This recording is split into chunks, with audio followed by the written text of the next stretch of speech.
ఇప్పుడే లోకేష్ గారు చెప్పారు, మీకు భవిష్యత్తులో ప్రతి సంవత్సరం డిఎస్సి ఉంటుంది, మీరు ఎప్పటికప్పుడు ప్రిపేర్ కండి.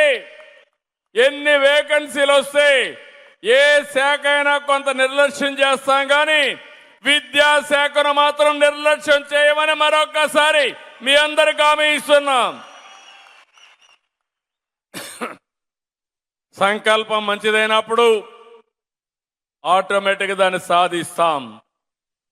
106 కేసులు వేశారు.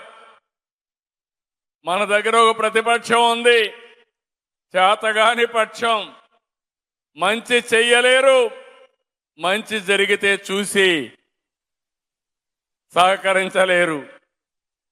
ఈ 106 కేసులు వేశారంటే ఈ కేసులు ప్రైవేటు వాళ్ళు వేసిన కేసులు కాదు, రాజకీయ ప్రయోజనాల కోసం వేశారు.